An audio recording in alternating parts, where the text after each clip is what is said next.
Good morning बच्चों। अपना कक्षा 10-12 का जो कॉमन टॉपिक चल रहा है उसमें आज अपन देखेंगे राष्ट्रपति की शक्तियां एवं कार्य। देखिए, राष्ट्रपति अपन बार बार बात कर रहे हैं। एक तो देश का सर्वोच्च पदाधिकारी होता है।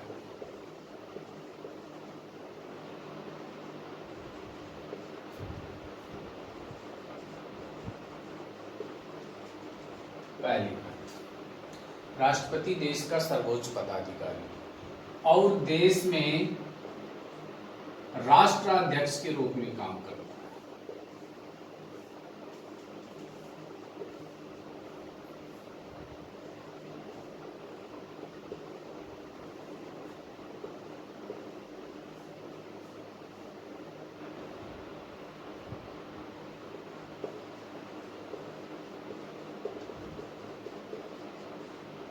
अब यहाँ मैं आपको एक चीज क्लियर करना चाहता हूँ। भारत में जो संसदात्मक शासन व्यवस्था अपनाई गई है, जो वेस्टमिनिस्टर प्रणाली अपनाई गई है, उसके तहत जो राष्ट्रपति है वो औपचारिक प्रधान है, वैधानिक प्रधान है, और जो प्रधानमंत्री है वो वास्तविक प्रधान है। तो यहाँ मैं थोड़ा सा बताना चाहूँगा कि राष्ट्रपति राष्ट्राध्यक्ष होता है और जो प्रधानमंत्री होता है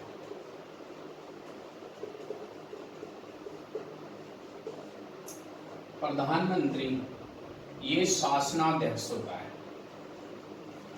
ये आपको ध्यान में रखने की बात है, शासनाध्यक्ष। यह हमें ध्यान में रखना। अब अपने जो राष्ट्रपति है इसकी शक्तियों को हम दो भागों में बांट सकते हैं।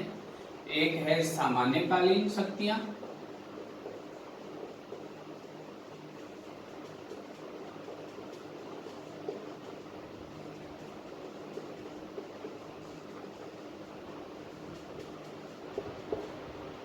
और दूसरी हम कह सकते हैं संकटकालीन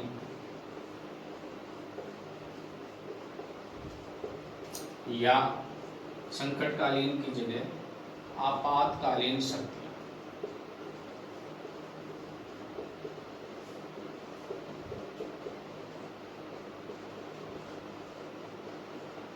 ये राष्ट्रपति की शक्तियों का अपन जो वर्णन है वो इस प्रकार पढ़ेंगे। तो आइए लेते हैं पहले सामान्यकालीन शक्ति।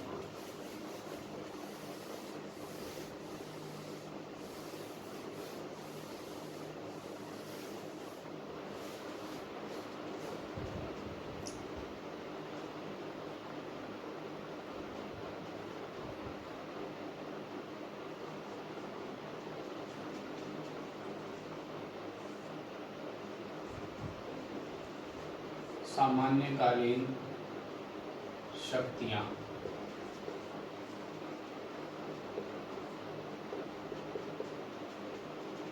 और सामान्यकालीन शक्तियों में अपन पहला पढ़ेंगे कार्यपालिका संबंधी शक्तियां।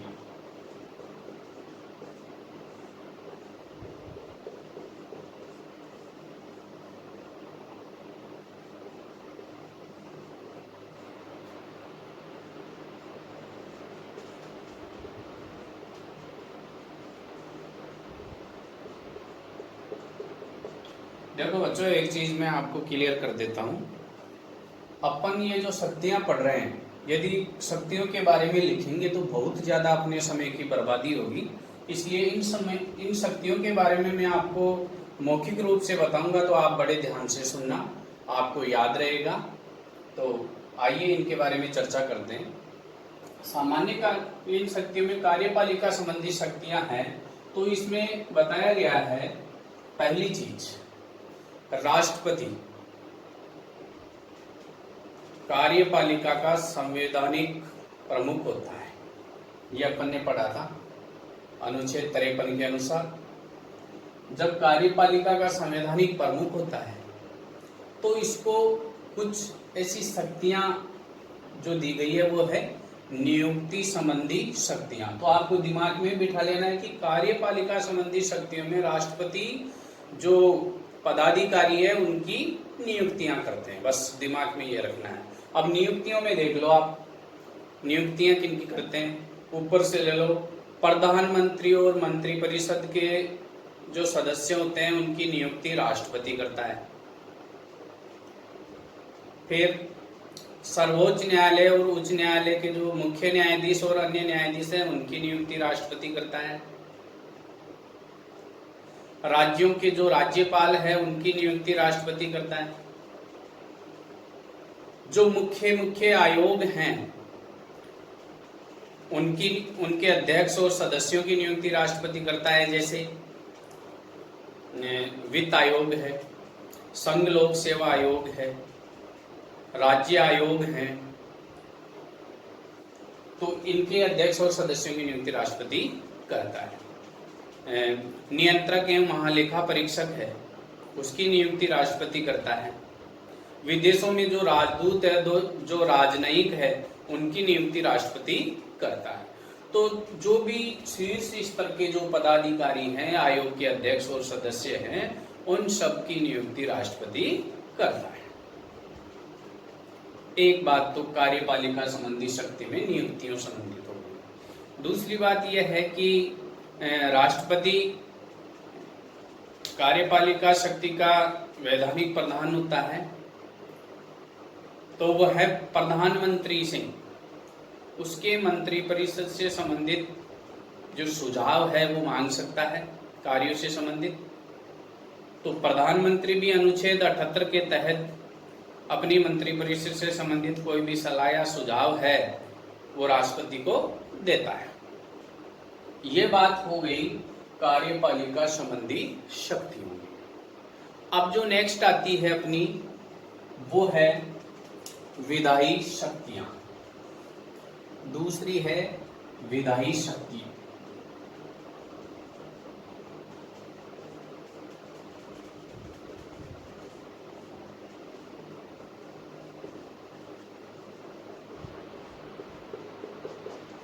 देखो बच्चों, यहां भी वही बात है विधायी शक्तियों में कि कार्यपालिका का जो शक्ति है वो राष्ट्रपति में निहित है, लेकिन राष्ट्रपति कार्यपालिका के साथ साथ व्यवस्थापिका का या संसद का भी अंग होता है। अपने पढ़ा था कि संसद किसे बोलेंगे, राष्ट्रपति, लोकसभा और राज्यसभा तीनों को मिला के संसद बोलते हैं। तो व्यवस्थापिका से संबंधित या विधायी शक्तियों से संबंधित शक्ति भी राष्ट्रपति के पास है। अब ये क्या क्या काम करता है, क्या कार्य करता है विधायी शक्तियों में?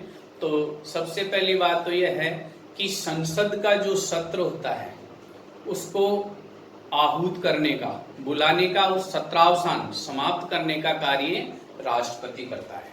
संसद का सत्र बुलाना और उसके सत्रावसान करना राष्ट्रपति करता है। यहाँ एक बात समझाना चाहूंगा कि संसद के जो बैठकें होती है, चाहे वो संयुक्त बैठक हो, तो उसकी अध्यक्षता करने का काम लोकसभा अध्यक्ष करता है, लेकिन इन बैठकों को बुलाने का और सत्रावसान करने का काम राष्ट्रपति करता है। ये हमें ध्यान रखना है। आगे आता है कि राष्ट्रपति लोकसभा को समय से पूर्व भी भंग कर सकता है। अनुच्छेद 85 के अनुसार राष्ट्रपति लोकसभा को समय से पूर्व भी भंग कर सकता है, वो प्रधानमंत्री की सलाह पे। और अपन ने जो नियुक्तियों की बात की कार्यपालिका संबंधी शक्तियों में, तो सभी प्रकार की जो नियुक्तियों का कार्य है राष्ट्रपति के नाम से होता है, लेकिन उसके पीछे जो वास्तविक स्थिति है प्रधानमंत्री और मंत्रिपरिषद की सलाह के अनुसार ही राष्ट्रपति ये कार्य करता है, अपनी मर्जी से नहीं करता। विधायी शक्तियों में आगे आइए अपन। राष्ट्रपति लोकसभा में 2 आंग्ल भारतीय जो सदस्य है वो मनोनीत करता है, अनुच्छेद 131 के अनुसार। फिर है राष्ट्रपति राज्यसभा में भी 12 सदस्य मनोनीत करता है। और कौन से क्षेत्र से करता है, मैंने आपको बताया था साविकस, साहित्य, विज्ञान, कला और समाज सेवा के क्षेत्र के जो लोग होते हैं उनको राज्यसभा में राष्ट्रपति मनोनीत करता है। फिर आगे बात आती है विधायी कानून बनाने संबंधी शक्तियां हैं। तो इसमें हमें देखना है कि राष्ट्रपति संसद के द्वारा जो कानून या जो बिल या विधेयक जो पास होते हैं वो जब तक कानून नहीं बनेंगे तब तक राष्ट्रपति अनुच्छेद 111 के तहत उन पे हस्ताक्षर नहीं करता, तब तक वो कानून नहीं बनते। अब इस मामले में राष्ट्रपति जो विधायी शक्ति है जो हस्ताक्षर करता है, इसमें इसके पास 2 प्रकार के वीटो है जिसे हम कहते हैं वीटो। ये भी मैं आपको समझाना चाहूंगा। 2 प्रकार के हैं। पहला है सीमित या निलंबनकारी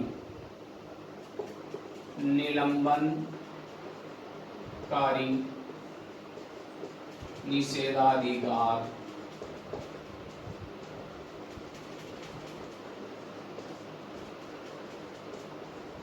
वीटो। दूसरा है जिसे हम कह सकते हैं पॉकेट वीटो।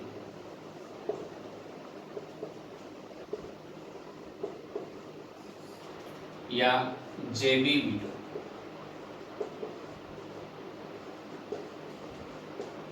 देखो बच्चों, थोड़ा सा इनके बारे में मैं समझा दूं। विधायी शक्तियों में ये आता है कि संसद से जो विधेयक पास हो गया राष्ट्रपति के पास जाता है। पहला बता रहा हूं मैं सीमित और निलंबनकारी निषेधाधिकार वीटो के बारे में। तो राष्ट्रपति उस विधेयक को संसद के पास पुनर्विचार के लिए लौटा सकता है। अब संसद के पास पुनर्विचार के लिए लौटा दिया तो संसद चाहे तो उसमें सुधार कर सकती है या सुधार नहीं करके ऐसे कि ऐसे पुनः राष्ट्रपति के पास प्रस्तुत करती है। तो पुनः प्रस्तुत करने के बाद में राष्ट्रपति उस पर हस्ताक्षर करने के लिए बाध्य है। ये चीज हमें ध्यान देनी है। तो ये एक सीमित निषेधाधिकार वीटो हो गया राष्ट्रपति का। कुछ समय के लिए वो उसे रोक सकते हैं या पुनर्विचार के लिए लौटा सकते हैं। दूसरी बात है कि भारतीय संविधान में ये कहीं भी लिखा हुआ नहीं है कि राष्ट्रपति उस विधेयक को कितने समय तक के लिए रोके। कोई समय की पाबंदी नहीं है, लंबे समय तक भी वो अपने पास रख सकते हैं। तो अगला आता है पॉकेट वीटो। इसमें क्या होता है कि राष्ट्रपति विधेयक को पुनर्विचार के लिए नहीं लौटा करके अपने पास रख ले या अपनी जेब में डाले। जेबी वीटो या पॉकेट वीटो का मतलब अपने पास रख ले। कितने समय तक वो रख सकता है, उस पर कुछ भी विचार नहीं करे, हस्ताक्षर नहीं करे, तो वो होता है जेबी वीटो। इसका प्रयोग राष्ट्रपति ज्ञानी जेल सिंह ने डाक विधेयक जो बिल था उसके ऊपर किया था। डाक का जो बिल था उस पे। तो इसका भी एक हमें नॉलेज रखनी है कि पॉकेट वीटो या जेबी वीटो का प्रयोग किस राष्ट्रपति ने किया। तो राष्ट्रपति ज्ञानी जेल सिंह डाक विधेयक पे। यह भी ध्यान रखना है किस पे किया, डाक विधेयक।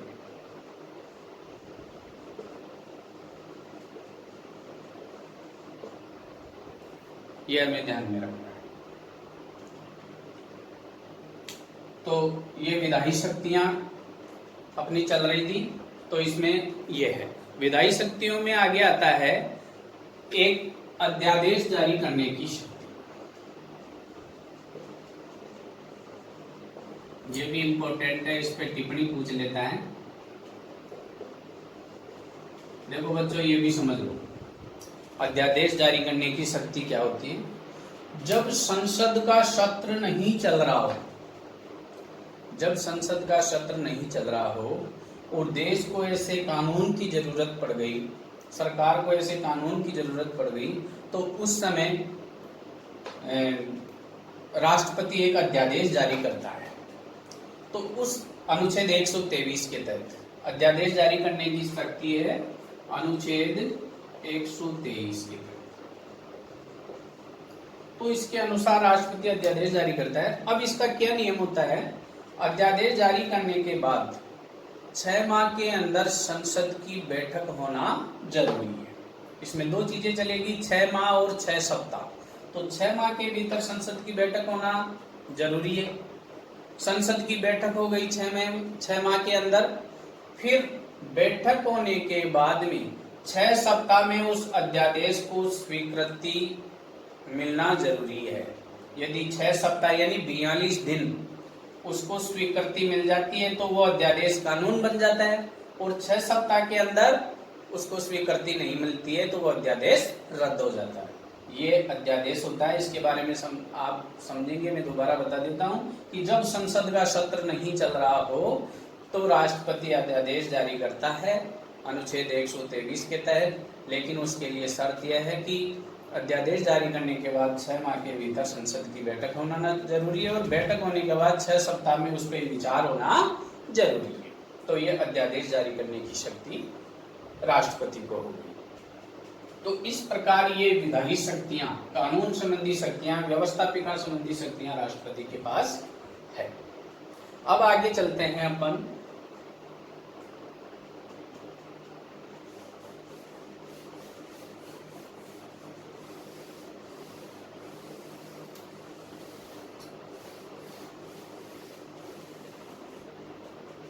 अगली है वित्तीय शक्ति या वित्तीय शक्तियां।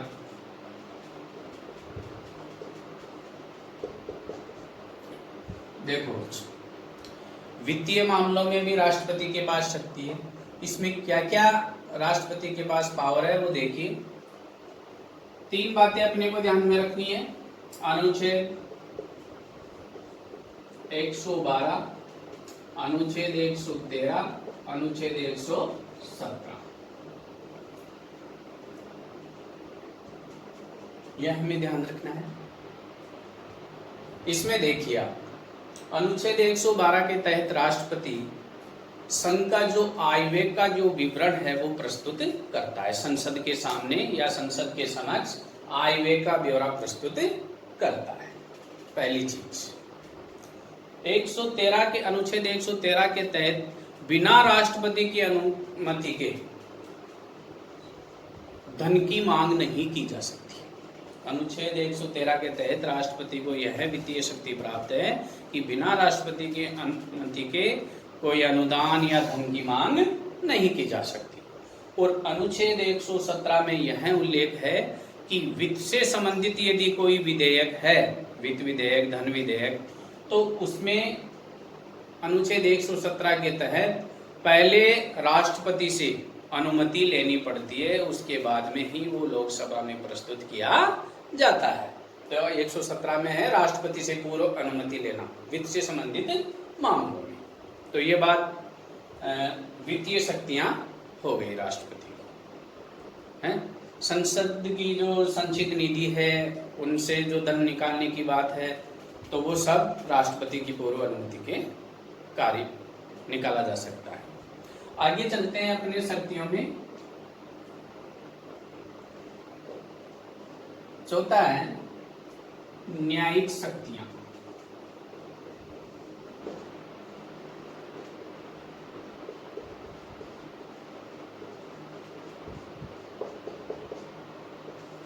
न्यायिक शक्तियां, अब न्यायिक शक्तियों में क्या है कि एक तो राष्ट्रपति देश का सर्वोच्च, जो तीनों सेनाएं हैं उनका सर्वोच्च सेनापति होता है, प्रधान सेनापति राष्ट्रपति होता है, देश का प्रथम नागरिक भी होता है और सेनाओं का भी वो, और युद्ध के समय इनमें जो युद्ध की घोषणा है वो प्रधानमंत्री या मंत्रिपरिषद की सलाह से राष्ट्रपति करता है। दूसरी बात है कि अनुच्छेद 72 के तहत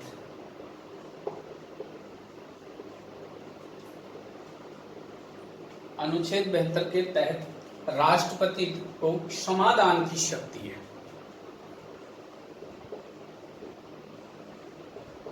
क्षमादान की शक्ति, इसमें वो क्या कर सकते हैं, निलंबन कर सकते हैं, विलंबन कर सकते हैं,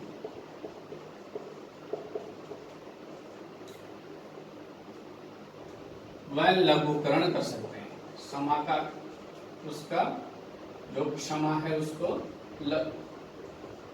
दंड है उसका लघुकरण कर सकते हैं, सॉरी क्षमा नहीं, दंड का लघुकरण कर सकते हैं। तो यह शक्ति राष्ट्रपति के पास है अनुच्छेद 72 के तहत। अब जो क्षमादान की शक्ति है वो 3 प्रकार के मामलों में राष्ट्रपति करता है।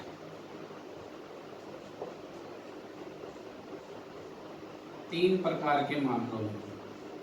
पहली है दंड किसी सैनिक न्यायालय के द्वारा दिया गया।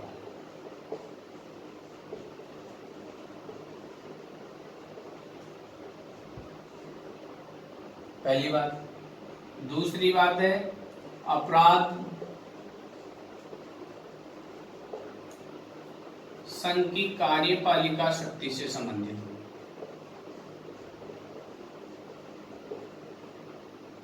कार्यपालिका से संबंधित हो।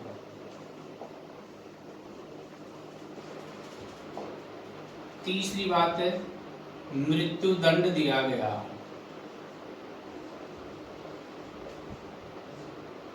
इन तीनों मामलों में राष्ट्रपति अनुच्छेद 72 के तहत ये कार्य कर सकता है। अब इसमें एक चीज है कि राज्यों के जो राज्यपाल है और सैनिक न्यायालय के जो सैनिक अधिकारी हैं वो उनके कार्यों पे कोई प्रभाव नहीं पड़ सकता। वो भी अपने स्तर पे क्षमादान का जो कार्य है वो कर सकते हैं। इस बात का इसमें ध्यान रखा जाएगा। तो ये अपनी 4 जो सामान्यकालीन शक्तियां हैं वो ये है। अब इसमें कुछ अन्य शक्तियां रह गई जिसका मैं आपको बताना चाहूंगा। जैसे हालांकि वो होने को तो कार्यपालिका संबंधी शक्ति और विधायी शक्ति से संबंधित है। जैसे स्वविवेक की शक्ति,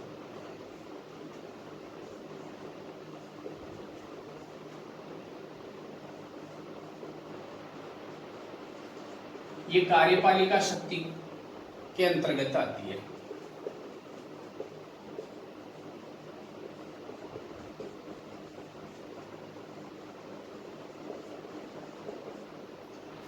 दूसरी है अनुच्छेद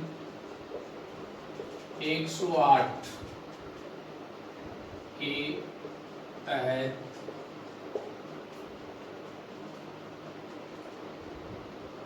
संसद की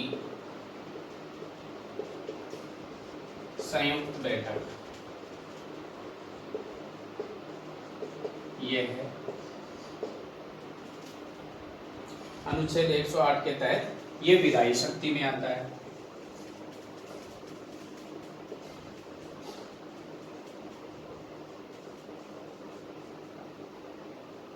देखो स्वविवेक की शक्ति क्या होती है। वैसे तो राष्ट्रपति प्रधानमंत्री की नियुक्ति करता है। यह भी इस पे भी ध्यान में रखना है आपको कि प्रधानमंत्री और मंत्रिपरिषद जितने भी मंत्री होते हैं उनकी नियुक्ति राष्ट्रपति करता है। प्रश्न पूछ लेते हैं कि प्रधानमंत्री ऑप्शन में आ जाते हैं, नियुक्त होता है, निर्वाचित होता है, मनोनीत होता है, कोई नहीं। तो ये दिमाग में रखना है, शब्दों पे विशेष ध्यान रखना है कि प्रधानमंत्री नियुक्त होता है। ठीक है। तो लोकसभा में जिसको बहुमत दल प्राप्त नेता होता है उसको प्रधानमंत्री नियुक्त करता है राष्ट्रपति। तो कभी कभी ऐसा हो जाता है कि किसी भी दल को स्पष्ट बहुमत नहीं मिलता है, तो उस स्थिति में राष्ट्रपति अपने स्वविवेक की शक्ति को काम में लेता है। वो किसी भी दल को सरकार बनाने के लिए आमंत्रित कर सकता है। ये स्वर विवेक की शक्ति है।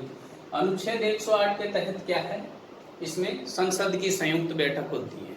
अब देखिए आप, मैंने पहले बता दिया था आपको कि जो संसद का जो सत्र प्रारंभ होता है तो उसको बुलाने का काम, सत्रावसान का काम राष्ट्रपति करता है। लेकिन संयुक्त बैठक, संसद की संयुक्त बैठक का मतलब हो गया लोकसभा भी वहीं बैठे और राज्यसभा भी वहीं बैठे। याद रखने का सीधा सा फैक्ट है कि एम्बुलेंस 108 में बैठ के आते हैं लोकसभा और राज्यसभा के सदस्य। याद रखने के लिए बता रहा हूं मैं, 108 एम्बुलेंस 108 होती ना, तो संयुक्त बैठक के लिए उसमें बैठ करके आते हैं। ये याद रखने की एक टिप्स, ताकि आप भूलोगे नहीं।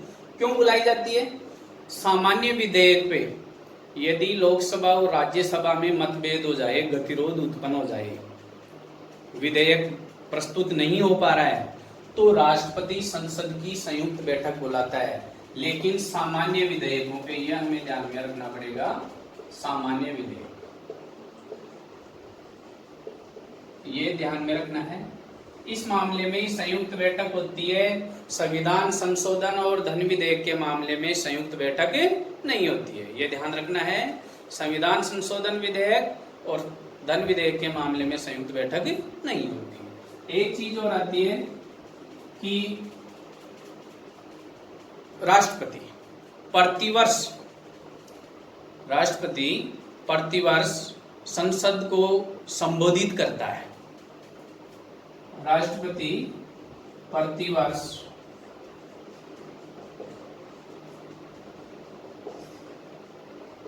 संसद को संबोधित करता है।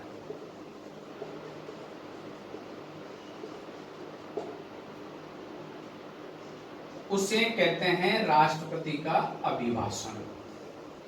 प्रतिवर्ष जो संबोधन करता है उसे क्या कहते हैं? राष्ट्रपति का अभिभाषण। ये इस प्रकार से राष्ट्रपति की सामान्यकालीन शक्तियां अपन ने देखी, समझी, तो मैं मानता हूं आपके समझ में आया होगा। अब राष्ट्रपति की जो संकटकालीन या जो आपातकालीन शक्तियां हैं उसको अपन कल पढ़ेंगे। आज इतना ही। जय हिंद, जय भारत।